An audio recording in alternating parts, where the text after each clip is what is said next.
미국 하원 의원들이 재정 적자로 인한 고통을 분담하려고 자진해서 봉급 삭감이나 자동 인상분 동결을 추진하고 있는 것으로 알려졌습니다. 미국 민주당의 가브리엘 기퍼즈 하원 의원은 이날 의원들이 내년 봉급의 자동 인상분을 받지 않도록 하는 내용의 법안을 공개했습니다. 이 법안은 특히 차기 의회 의원들의 봉급을 5% 줄이는 내용도 담고 있습니다.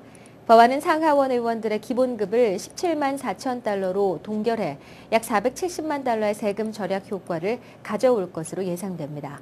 법안이 통과될 경우 미 의회는 대공황이 한창이던 1933년 4월 1일 이후 처음으로 의원 봉급을 자진 삭감하게 됩니다. 기퍼즈 의원은 법안 공화당의 론 폴 의원을 포함한 의원 18명의 초당적 지원을 받고 있습니다. 뉴욕시 슈퍼마켓들의 소비자 보호 규정 위반 문제가 심각한 것으로 나타났습니다. 시 소비자 보호국은 지난 4개월 동안 408개 슈퍼마켓을 상대로 검사한 결과 가격 표시 등 소비자 보호 규정을 위반한 업소가 67%에 달했다고 밝혔습니다. 이 비율은 소비자 보호국이 지난 8월 발표한 52%보다 크게 높아진 수치입니다. 소비자보호국은 당시 1년 동안의 검사 결과를 발표하면서 앞으로 검사 횟수를 2배로 늘리겠다고 밝힌 바 있습니다. 이번 발표에 따르면 시 전역에서 750여 건의 위반 사항이 적발됐습니다. 벌금 액수로는 31만 달러가 넘습니다.